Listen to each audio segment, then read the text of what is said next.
Good evening, ladies, Sanbonan, and welcome to our third webinar of the series. I'm excited to be here, as I'm sure you are.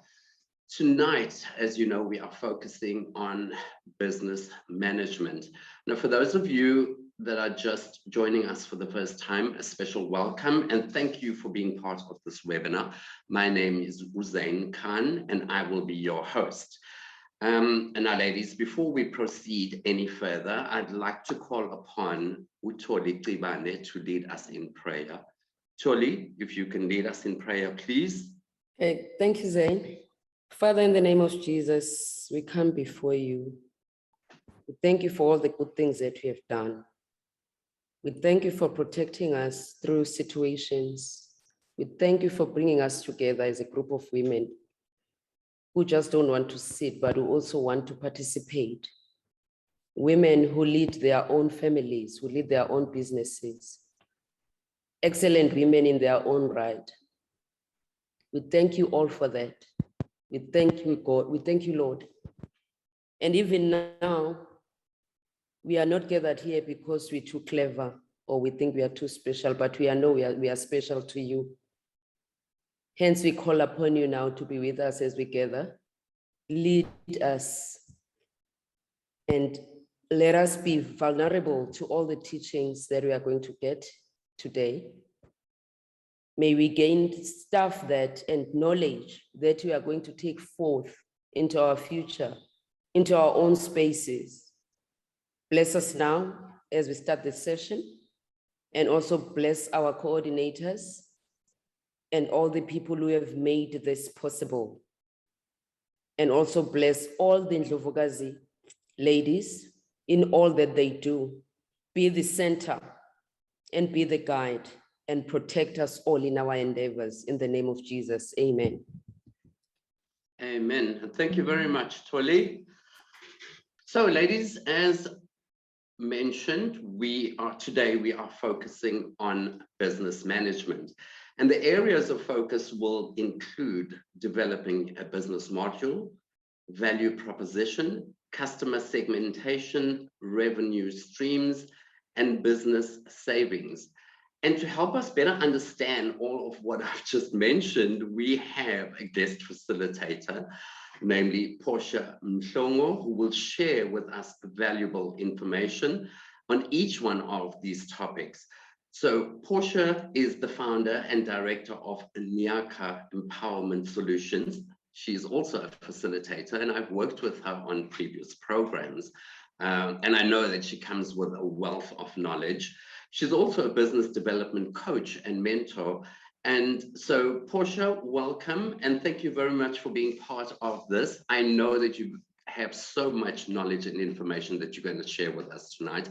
And I have no doubt that the ladies are going to walk away with a lot more from this evening's webinars. Ladies, just a reminder that you are open to ask questions throughout the session. So please type your questions either in the chat or in the Q&A.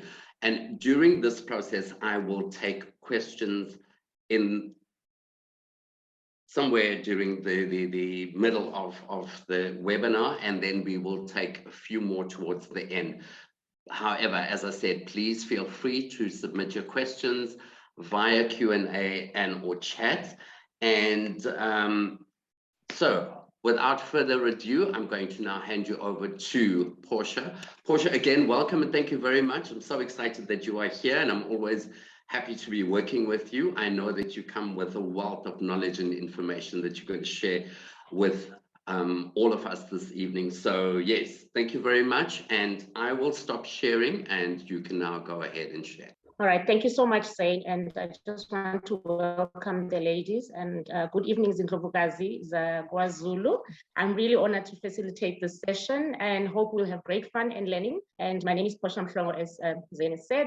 Today we'll just be looking at how to formulate a business model. And this is usually a great model to use during the aspiring stage of a business, but it's also relevant for businesses that are growing or are on acceleration stages of managing the business.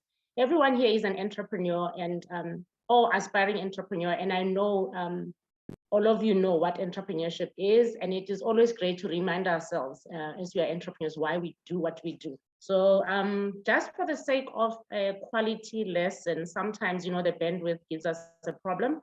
So I'll switch off my video for now, but I'm happy. I'm sure you've seen my face now. And welcome, ladies. I'm going to share the screen right now. Okay, so we'll start with entrepreneurship. Entrepreneurs are driven by a mindset that seeks to find solutions for problems in their environment. Entrepreneurship is informed by a curious mind and the ability to take the solution from concept to profitability. And entrepreneurs possess certain skills and traits that can be developed by anyone interested. And some of the skills and traits, and usually we call them characteristics of an entrepreneur, independence, optimism, because you'll never start a business if you're not optimistic. Future focus, idea generation. You must have an idea or see an opportunity or see a gap. You must be persistent. You must have self-confidence. I think most of all, you must be passionate. You must be passionate about what you want to do. Interpersonal sensitivity. You need to understand people, have interpersonal skills. And I think most of all, I always say people who start their own businesses are real risk takers. You know, as an entrepreneur as well, I think also we need to know why we do this. So we have the characteristics, but why do we do it? So usually I tell people the reasons why I do it. You know, I want to leave a legacy. I'm not comfortable with a 9-to-5, you know, so I don't know why other people started their businesses, but I know also there's no employment, you know, so maybe I don't have a choice but to start my own business. Other people, they do it because they want to survive. There's nothing else.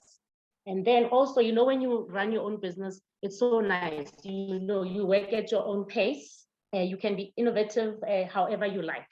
And also you can create something that will live on. You know, you can leave a legacy for your children or your grandchildren. And then developing a business model. Key in the process of developing a new business after discovering an opportunity. Now you've got an idea.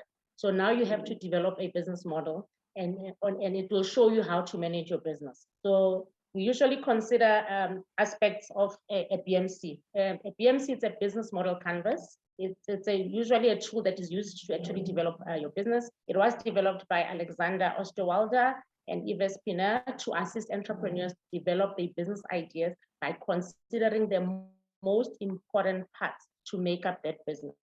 So usually the BMC, it's a tool, you know, that helps you consider 9 important parts in your business. And I will show you how it looks like, and maybe some of you are familiar with it. It usually has 9 parts, but as Zane said, we'll just consider a few because if we had to do the whole model, we'd need a whole day. So we'll look at the value proposition today, customer segments, revenue streams, business savings, and we'll also just, you know, since we are people in finance, an institution in finance, and also ASISA is an institute of savings and investments. We'd like to just maybe talk to cash flows, you know, how do we manage a cash flow? So this is how the BMC looks like. There's key partners, key activities, value propositions, customer relationships, segments, key resources, channels, that's like your marketing. How are you going to get your products or services to your customers? Cost structure, how are you going to start this business? How much does it cost and how much are the operational costs to run that business? And revenue streams, which we are going to look at in depth. So the value proposition, this aspect gets you thinking about what value you are delivering to the customer and which one of your customers. So the key questions to consider when you develop a value proposition, it's for who are you creating that value for? And then other aspects that you need to consider will be how does the solution to the product or service you bring overcome the existing problem? And does the solution bring an innovative approach? Some examples of a value proposition would be efficacy, speed, reliability, flexibility, aesthetic appeal, cost and affordability. And I mean, there's a long list, but I guess it will be better if we look at some examples of companies that we know of. Okay, so let's look at a nice example that I think everybody is familiar with, the value proposition of Uber. So Uber is one of the most successful taxi company in the world and in South Africa.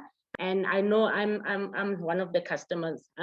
It uses sophisticated technology that creates a link between the passengers and the drivers. So some of the value propositions of this company include affordability, and some people say it's expensive, but if you have a car, you know that if you have a car, you pay insurance, you pay the installment of the car, there's wear and tear in the car. But if you're using this, I know some people who decided, okay, I don't think I can afford a car right now, I'll use Uber services, and they've really reduced spending on that. So Uber provides different price options from economy to luxury. So there's an Uber Black, there's an ordinary Uber, and I know there's a Go now, where it only takes 2 passengers, but it's very, very affordable. And then it's on-demand service. It's available anytime, anyway.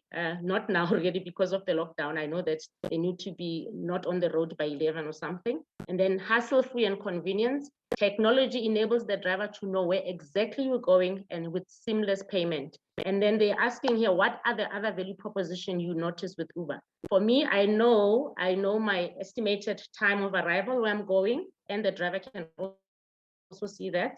So I can see, okay, in 24 minutes, I'm going to be at my destination. And it's nice also when a client calls you, you can see the driver's picture, and also you see what you'll be using. So that's a value. How do you stand out from your competitors? And I think most of you, because you're running your businesses already, or those who are still busy starting. So I know organizations will tell you, can you please write a business plan since you want funding or you want to start a business? We need your business plan. And I think this is the most important part when you write your business plan, because then you need to understand your value proposition, and that's where you get to do your SWOT analysis. And when you do a SWOT analysis, we talk about your suppliers, we talk about your competitors, we talk about your customers and what value, and also your weaknesses and strengths. And then you can, or if you also want to maybe also create that value, what you could do is actually look at all your competitors in the area where you'll be running your business. Look at all the competition and say, okay, I'm starting an Uber, but I see there's this company and this company. This is how they run the business. I'm gonna capitalize on the weaknesses. Look at the weaknesses. Look at the things that they're not providing that you can provide, so that you can stand out, so that we can choose you as a hailing taxi company. Okay, so let's look at customer segmentation. This is the part that I like when I train and ask people, who are your customers? And then everybody says it's women. The other one says it's kids, it's children, but they don't really specify. There's kids could be 2 years old, they could be 13 years old, women could be young women, could be elderly women, could be women in their 40s. So I like this part, because that's where I'm like, you don't know your customers. So even the best idea is worthless if no one buys the product or service. A customer is a user, buyer, a payer, and the one who benefits from your product or service offering. As an entrepreneur, you need to define who you will be solving the problem for, and you need to understand their needs and wants and the environment they live in and they function in. So when they say customer segmentation, it means if you are a catering business, you need to understand who's buying your services, and you can actually see. It's like a laundry business. I asked somebody 2 weeks back, they're running a laundry business, and I asked them who's their customers, and they just said youth, and I was so confused. I'm like, which youth? And then only when she mentioned that her laundry is next to a university. And then I said, do you see now? Now you can break down that customer, profile that customer. How old are they? Is it male and female that are really coming? And then the next thing, it was like more males are coming. So I said, oh, so it means most females at the varsity handle their washing. So most of the people that are coming were actually males, which was surprising. So your customers are not a homogeneous group. So you should then divide your customers into smaller groups with similar needs and demands in order to enhance communication with potential and existing customers. So you can segment your customers using characteristics such as demographics, psychology, and behavior. Then I'll show you that in the next slide. So this is how your characteristics would look like.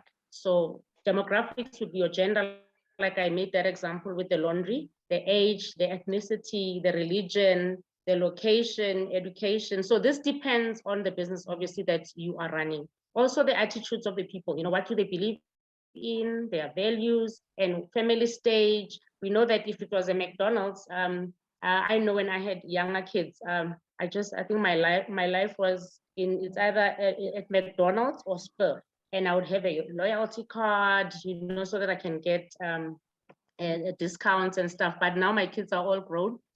They don't want to go to McDonald's, they want to go to Spur. So I don't even have those loyalty cards anymore, and I don't have to worry. And then behavior, their buying frequency is very important, and volume, because if they're not going to buy, you don't have a business. You can't make a profit. Special buying occasions, when do they buy? Do they buy because it's Black Friday? Do they buy because it's Valentine's? So you need to find that out. Because I know when I was running a retail business, I knew that Jan and Feb, there's a problem, and I knew that that was my customer. I will never see them because I was selling goods that are not that important, it was luxury goods. So usually Jan and Feb was a tight time for the guys to actually come and buy my products. So I would make sure that I save enough for Jan and February during the December time. That's where you make the money. And then your most valued product, service, feature, preferred distribution channel. So you need to also know where you can find them. If you say it's young men, where are you going to find the young men?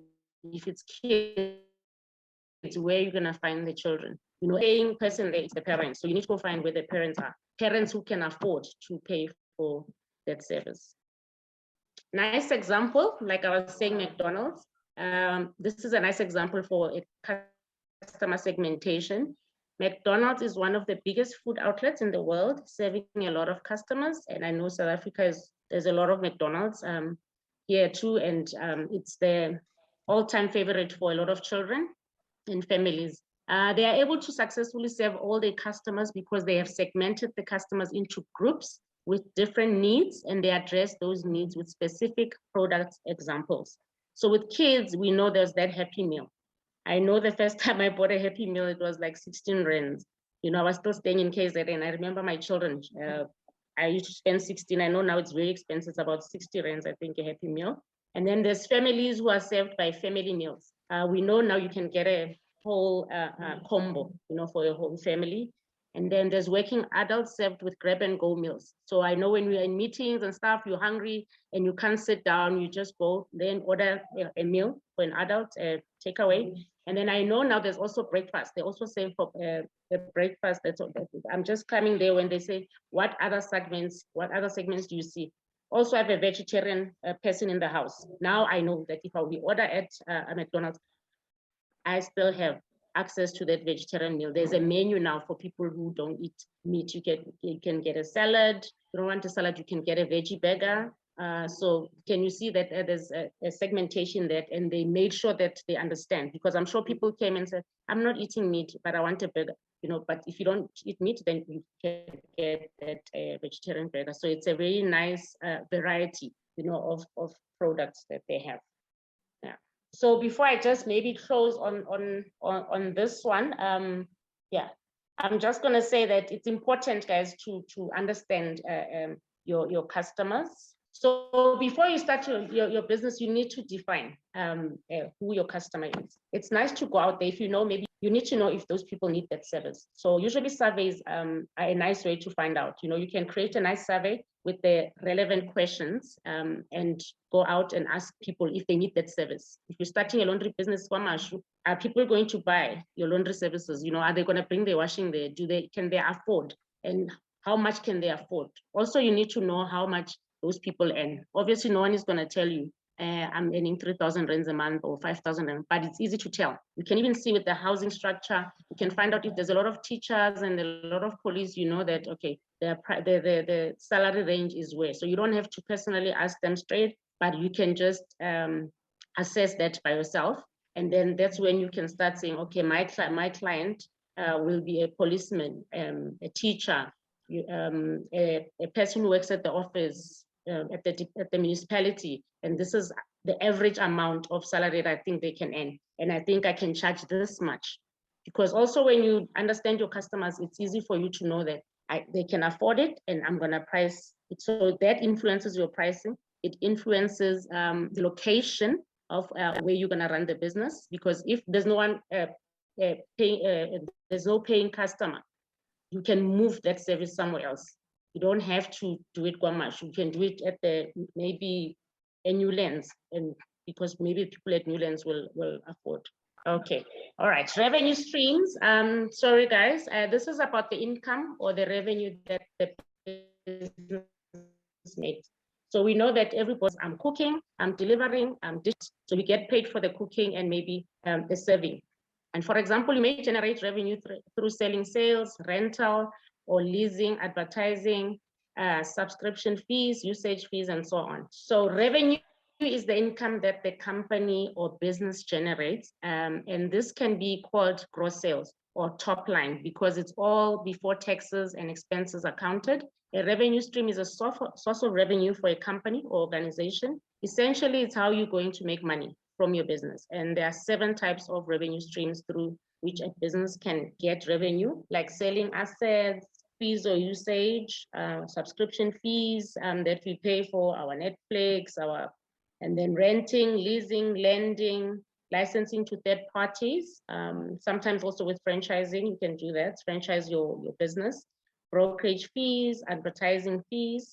So I always say to people, you must never ever stream. Especially now, I learned something with regards to the pandemic. So let's maybe try and diversify our revenue streams. So you don't have to rely on that fixed income stream and become reluctant to look for additional ones or new opportunities. And I know that, you know, traditionally, it feels so good when you just have one income stream. It's consistency, it's good. But if that income stream becomes compromised, it can leave you and your business and your employees financially vulnerable. So I think the pandemic taught us something, that depending on a single source of income can be very risky. So as we've seen during the pandemic, no single industry will always flourish. So you need to start exploring, and because unexpected circumstances unexpected circumstances can befall your business or the industry at any time, no matter how good your product or service or customer relationship you have. So I'm just going to make an example.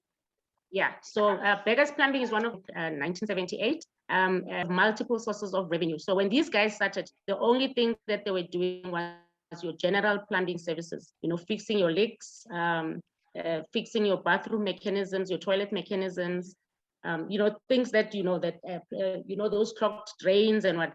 But they've moved with the times, and I think, you know, they understand that they couldn't just rely on general plumbing services when they called by a client. So they were very clever. So what they did, they started selling fixtures, like they say, their asset sales.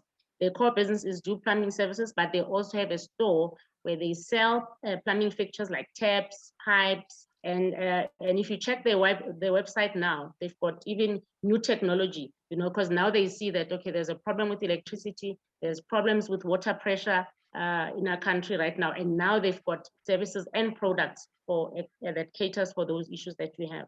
So if you also see, they've got leasing and lending. They also have revenue from leasing out some of the industrial equipment. So if they're not using it, rather than it sitting there, you know, they rent it out to other plumbing companies. Also, they get revenue from advertising, where they have also found a revenue from utilizing space on their cars as opportunities. And I know that that's like maybe 20,000 of revenue, like on their cars. So they're making a living through that. The other one that I've seen, the guy is a very young guy. Yeah, I think this guy grew very fast for me. He's had a lot of interviews. It's the Legends Barbers. He's one of the fastest growing yet youngest hair salon brand in South Africa. I know they're also in Soweto, in Maboneng, and I saw him.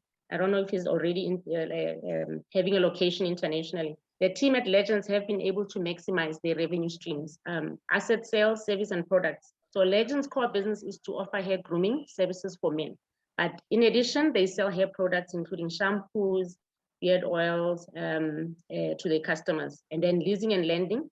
Legends is also able to collect more revenue by renting out space or chairs in their salons to independent hair specialists who do not have their own location. And we know a lot of hairstylists, it's expensive to rent a whole place. So a person can actually bring their tools, machines and stuff, but they actually lease that space, that one space with a mirror and a chair, and the clientele that they have can actually come into that space and use it. And they paying Legends rental for that. Advertising revenue, they also have found like a revenue from utilizing space in their salons to advertise men's clothing wear and on behalf of men's retail stores. So I see even a lot of boutiques now. I think the pandemic hit us very hard. People are starting to bring other, even competitors in their own spaces. Usually there is a bit of conflict, but because I think people realize that they cannot work alone, you know, they need to work with, and I think maybe it's one of the parts of the BMC that have been very interesting, but I think it will take us long. But it's that creating those partnerships, or creating stakeholders, or creating relations with other people that are in the same industry as you or even outside. So I think, yeah, it's very important that we diversify our revenue streams. I think I like this session very much, but we're gonna move to cash flow. And I just want to say cash flow is one of the most important indicators of how a business is performing. And a positive cash flow means that a company is able to meet its obligation without needing to borrow money. So if you manage your cash flow properly, definitely you don't need to borrow any money, but it's a task. So people see a cash flow and it's all monthly, but the thing that goes into that monthly amount that you put there, it's an everyday task. You need to record your sales every day.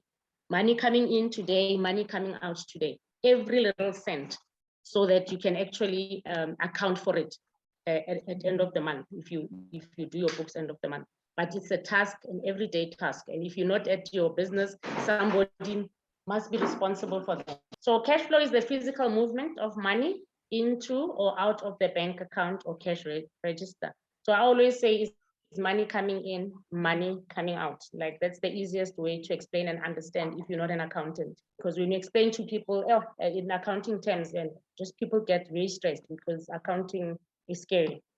Cash flow management deals with managing this movement of cash in and out of the business. Okay, so usually that's how the cash flow for the month would look like. So usually, obviously, you have a bank account, so you'll have money that's left in your account.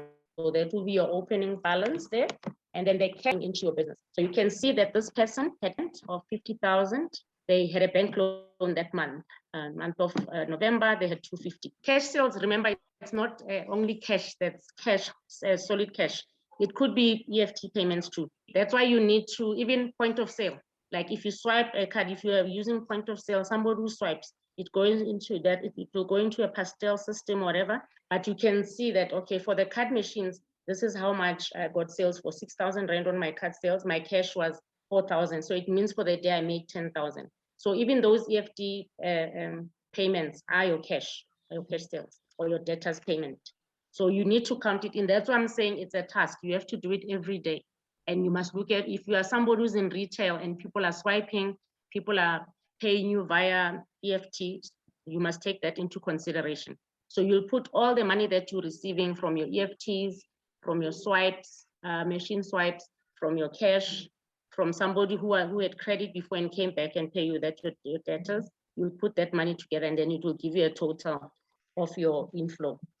And then outflows, that's money going out. Obviously, you're buying stock. You've got creditors, you've got things to pay, you've got loans to repay. Whatever money that goes out will be your cash outflows. That's money going out.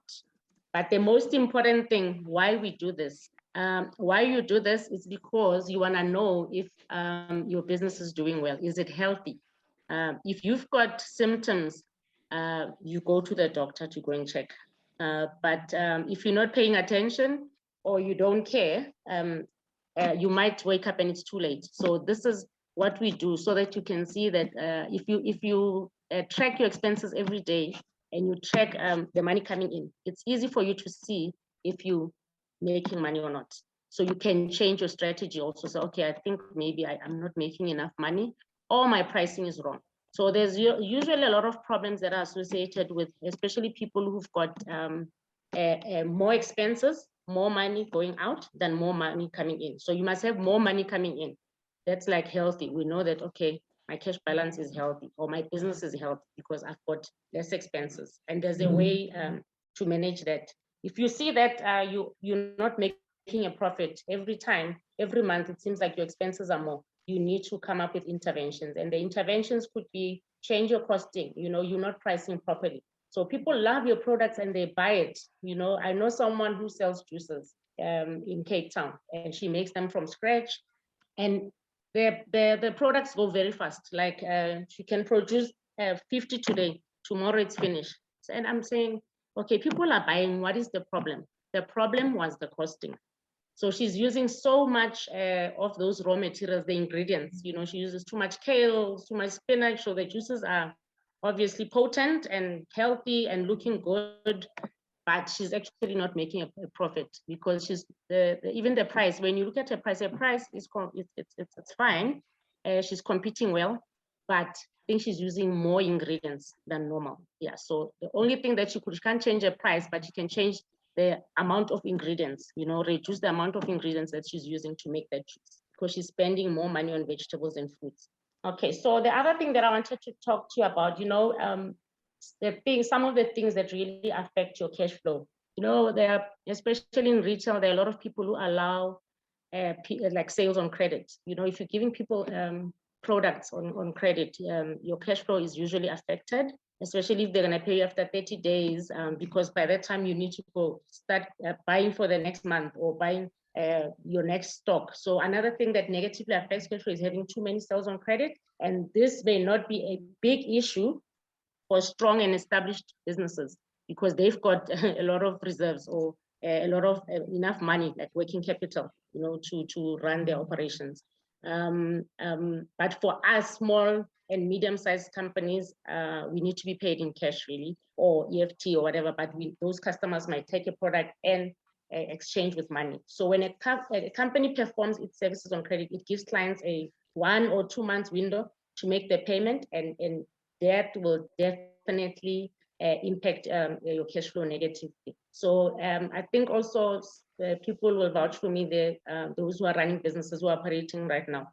I always tell my clients that I coach that, can you please, especially those who are providing a service, please, can you please, or who are supplying products, never ever relax your credit terms and policies, especially when you're still starting or you are small. You must, even on your quotations, you must write it at the bottom.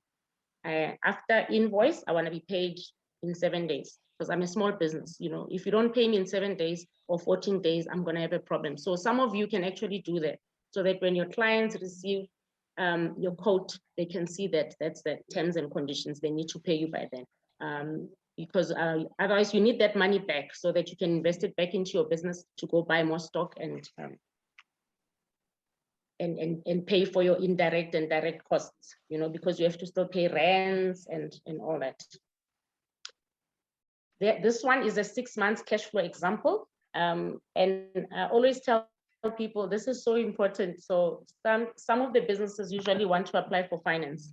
And that's why I always say to people, okay, you can keep the records and whatever. So if you want an investor to help you in your business, they usually want something like this, and they want also your bank statements, your 6 months bank statements, to see if they, there's a possibility, will you be able to pay them back? But also is the activity in this business from month to month? They want to see money coming in, they want to see money going out. That proves that there is activity. So you can see here in Jan, it was 50,000. So that's the one that we looked at, that 1 month one, it was in Jan. The other thing, if you do this, you can actually be able to project. If you track your sales, you track your customers, and you track your income and expenses, then you can actually see, okay, in Jan, this is what happened. I can project what in February, March, April, what's going to happen. So let's look at this business. I think the highest here is Jan, but if you look, it's high because of the low. So that 250 made it 400,000. But their cash sales were 80,000 and their debtors payment were 20,000. So that could be the money that came via EFT and the 20,000. Then the other cash sales could be the 20,000. So you can see how the business is doing. But then you look at them how here they purchase stock. This is money that came out 50,000. Payments to creditors 90,000. And so you can see that the expenses it's very high. So this would worry me if I was a business. It seems like we're paying out more than we actually making the money, you know. So because this month it was more because of that loan. So this is something that will help you to know if your business is doing well or do you need to diversify. Maybe the product that you're selling, it's not enough. You might need to add other things. So this helps you to actually see if the business is healthy or not. Cash flow problems, yeah, so we're gonna talk about that. I talked about credit. Credit is one of them, and then the business is not being capitalized properly. So you need to know how much your operational costs are, not only for this month, but for other months coming, you know, because you don't know what's gonna happen. And then cash flow being slow to materialize due to lack of business. So if you don't have customers, definitely no one is going to buy. So your sales are going to be very low. So your cash flow will definitely be slow, you know. And then the business not collecting on debtors, invoices quickly enough. So I know why this happens. So some people do not write these. If somebody comes to the third, you need to follow up. But if you know where you write your debtors and say when they're going to out, which invoices was paid. I know I've got a file, a folder that I keep for that, for invoices that I've sent out. And I even write when they were sent out and when am I expecting money. And if it's not in, I follow up from that company. Even today, I followed up an invoice today. And then other companies do forget. Their admin, maybe the admin is bad. So you need to follow up on that. Otherwise, you're not going to be paid. High expenses, low revenue. So watch your expenses. Also watch for discounts. If you're a business person, you don't just buy. You need to be very disciplined and always look at different suppliers. Don't rely on one supplier. Look out for those discounts or maybe buy in bulk. Buying in bulk also helps, especially if you are selling non-perishables. Okay, capitalize adequately, at least 60 days worth of reserves to function optimally. And I know this is a hard one, but I think you guys went through the budgeting module. This is like, you need to be disciplined to get to this point. You can't just spend. So this is important. This is where we say, every time you make your profits, maybe take that 20% or that 10%. I always say, you know, for a business that's doing well, it's fine 10%, but if you're not doing well, actually invest more in your business, invest it back into your business, even 20% to 30%, because you're trying to safeguard issues of cash flow. Otherwise, next week, you're not going to open, or you're not going to be able to pay your creditors. So collect from debtors as quickly as possible. That's why I said here, you must keep that folder, you know. Manage your creditors and suppliers. Here, good relationships. You must have those good relationships with your creditors and suppliers. I know when I was in retail, I had a store in a mall. What I did, it was hard in the beginning, but nobody trusted me. All the suppliers were like, nope, we don't know you. You know, I had to build that relationship with them. So I was buying everything cash. So I would buy stock for 50,000. And it was hard because now I have to sell that stock. Halfway through, I go back and buy for another 25,000 and fill up my stock until after 7 months, I was able to apply for that, get a credit application, apply, and then I could now start paying 30 days later or 60 days later. And they just provided me with stock, you know, until I got to my cap. Maybe they say my cap is 60,000 and then they'll say, okay, pay after that. So it was very nice to get to that stage. So that's also building relationships, but you need to manage it also that you don't end up not being able to pay back. And ensure the correctness of invoicing. Yeah, this is what we have a problem with most of our entrepreneurs. No invoice number, no date. Others have to add that, they don't add. Others add it, they're not supposed to. So this is, I think, very important, guys, when you sending invoices out or when you're receiving invoices, always check them. And here you really usually need to be good admin person to do this, because I know people don't like this type of work. But you've got people who like accounting or who are bookkeepers, they do it very well, or who are good administration people. And keep expenses as low as possible. I don't know, because as we are women, that is a hard one, but I'm sure because we're running our businesses. I know, especially as women, you always think about the kids and this school fees. I need to do this. I need to look good for this meeting. But this is where you need to be disciplined. And I think this is one of the lessons also, I think, when you did your module that you learned, like separating your personal and your business expenses. And I think maybe that's where you need to open your business account. It will help you do that, so that you can also pay yourself a salary, so you don't keep on taking from the business account. Pay yourself a salary that you know will take care of you for the whole month, and it will pay for all your needs. And then managing stock on hand. This is also a very interesting one. People are coming up with all sorts of software to protect stock or manage stock, because it's a very sensitive issue, this one. Especially when in retail and you're keeping a lot of stock, it disappears. And we know that happens. So you need to always keep track of your stock. I know I used to do it every day before we close, sometimes before we open, but usually if you're selling a lot of products, it's nice to have that machine. And also you can see from your software on your point of sale, okay, this is how much I've sold. I'm supposed to have 11 essential oils, lavender oils. I've sold 30 of them. You know, I had 41. So you know now that, okay, you've sold 29 or whatever, and then you left with 11. So next time also, it also helps you to go and buy the right stock. So you don't want to go buy 30 bottles. You just want to add the ones that you've sold. So it's very important because there's also theft and things break. So I always say also, even when you price, when it comes to stock, you must always have that allowance of defect. If something breaks, you don't want to lose a lot of money. So even on your pricing, it's important you can manage your stock that way. So things break, things burn. If you're a baker, you can burn a whole tray of your biscuits. So it's important to manage your stock. In business, people often do not go out of business because they are not making a profit, but because they are not managing their cash flow. So it's very important to manage your cash flow in your business, just as it's important to manage a personal budget in your house, in your households. You know, you must have that budget, but for a business, you must manage this, and it's a task, everyday task. If you leave it for a week and you don't look at it, you might fall into a trap without knowing, you know. So a cash flow will actually guide you if there's a problem in your business.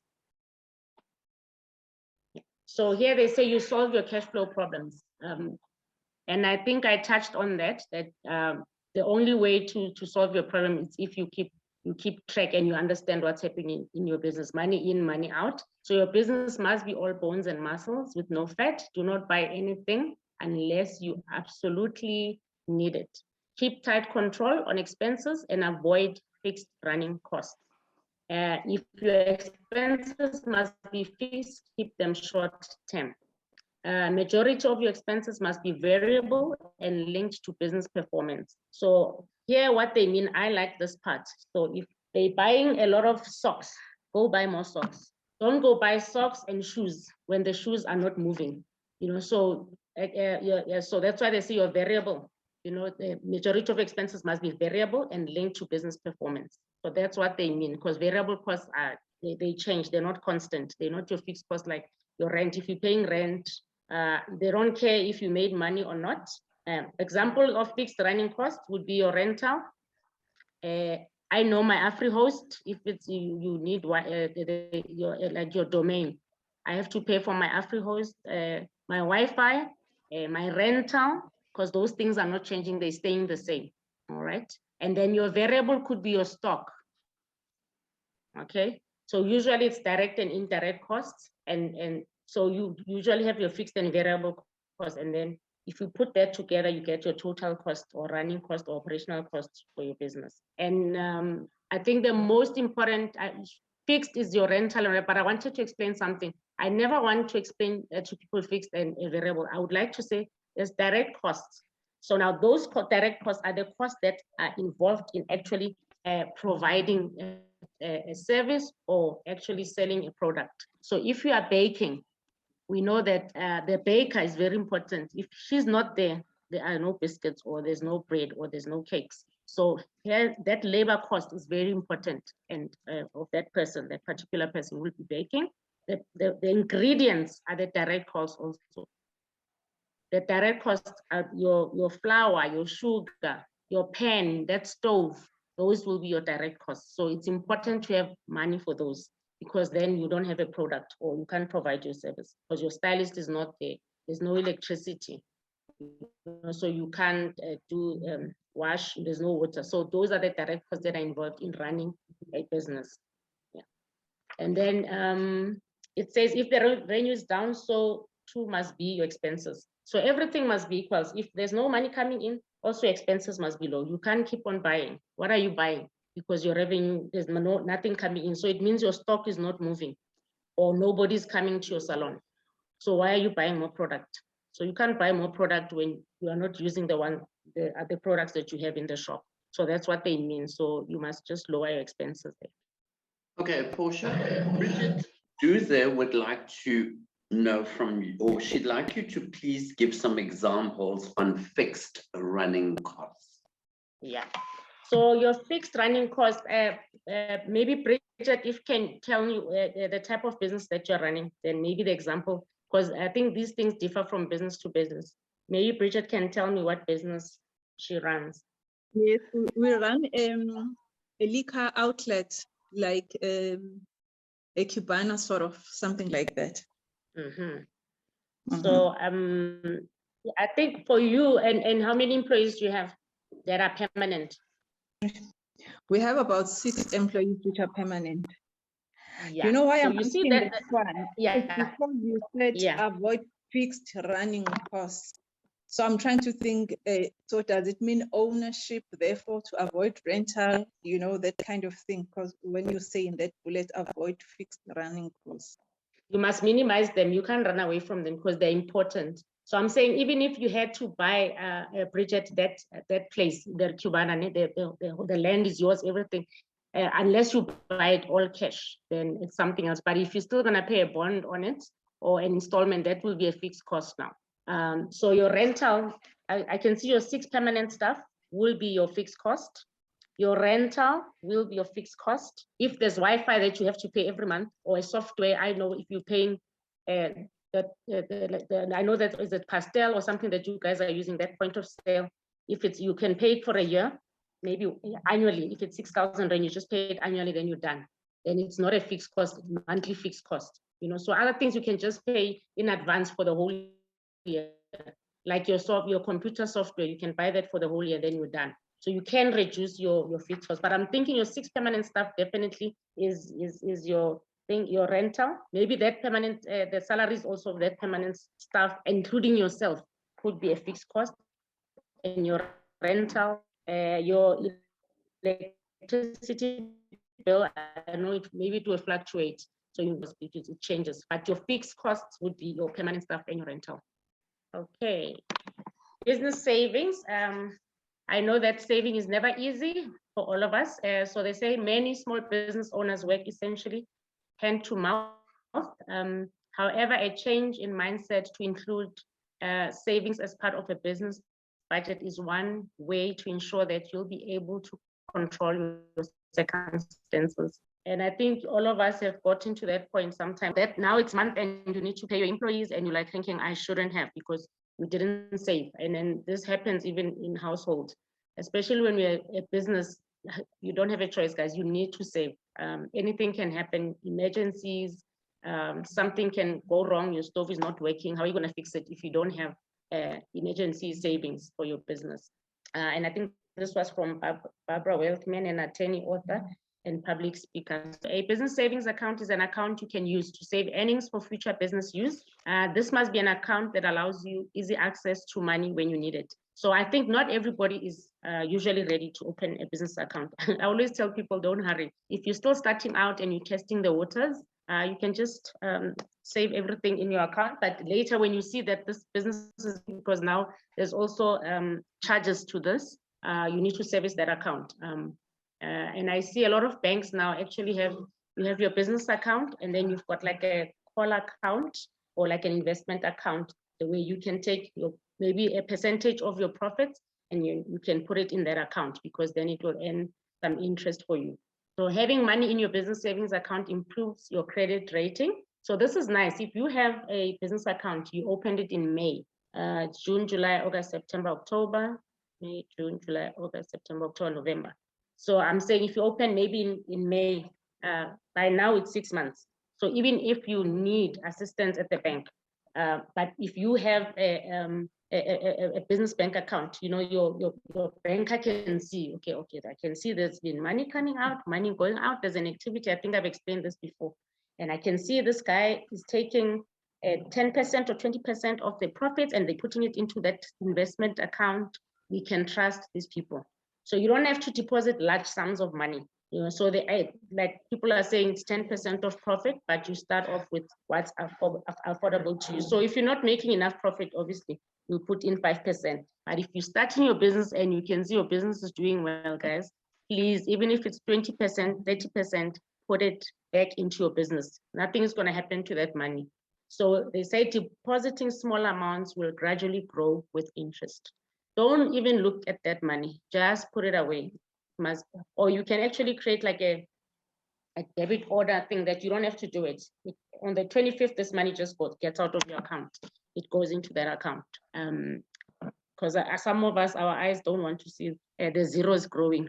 We start withdrawing.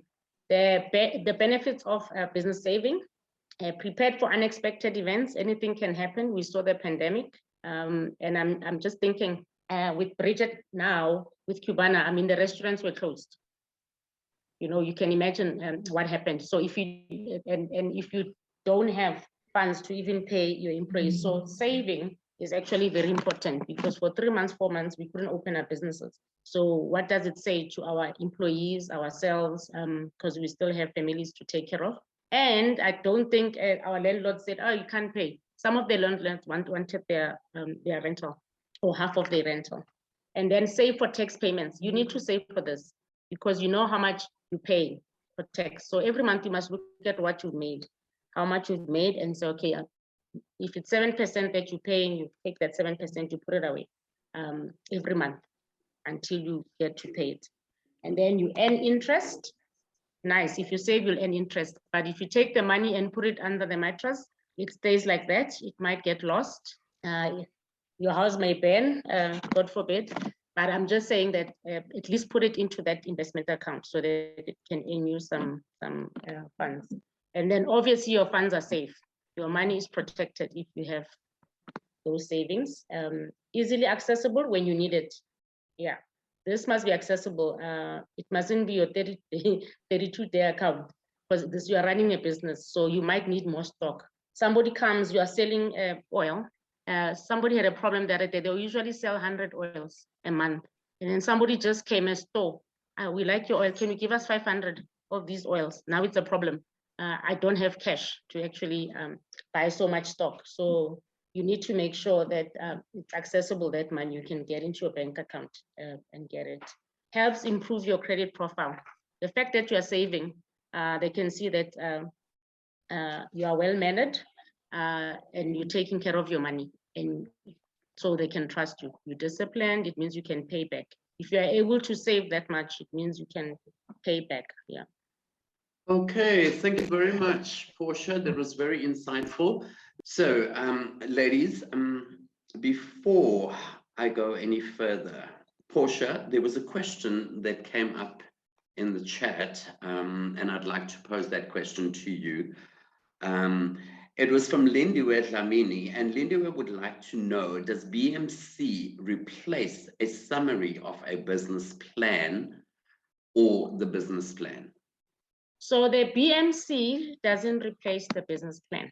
But before you actually even start writing your business plan, it's good to use the BMC. The BMC becomes like, it helps you actually structure your business plan properly. Because when people have to write a business plan, they never know where to start. So if you can open your business model canvas, maybe some of you can do that for yourself, print it out. Usually when I facilitate, I usually print out an A3 size BMC for my students, and then I make them fill every part of that BMC. And then you can actually take everything that you've put into the business model canvas and start writing your business plan. So it doesn't replace, but it's actually a tool that will assist you to actually draft your business plan properly. I think maybe the other one, maybe that I can just press on again, was what Richard was asking. Okay, so I'm just thinking, if you are running a business, I just want to just mention it, fixed costs and variable costs. You must make sure that whatever sales you get can cover the fixed cost. The business should actually know how much sales should they have to actually cover for their fixed costs and variable costs. How much, if I'm selling plates, how many plates should I sell to actually cover those fixed costs and variable costs in my business? Or how much sales do I have to actually break even? Okay, thank you very much for that. There are no more questions that have come through. So ladies, once again, thank you very much for being here and for being part of this webinar. I know all of these sessions have been quite an eye-opener for myself as well. And I have no doubt enjoyed it, as I'm sure you have. I also have no doubt that all this information that you have obtained and all this knowledge that you have gained in the past 3 webinars, you will most certainly be applying in your personal capacity as well as your businesses. Just a reminder, our session or our webinar for next week, we will be discussing credit and debt management. But before I let you go, there's just a reminder for you to please visit our the website, where we have all of the information that we would have put out to you in these webinars, and not to mention the Facebook page. You know that we have mentioned, previously mentioned, that this Facebook page is a closed user group, and obviously we put out a lot of information on there. So we'd appreciate it if you visited that Facebook page and obviously engaged with us there on as well. So I'd like to close off by saying once again, thank you very much to my team, Clive, Crystal, Sister, thank you very much. And to every single one of you, good night. Have a wonderful week, and I will see you next week, Tuesday, same time, same place. Thank you very much. Good night.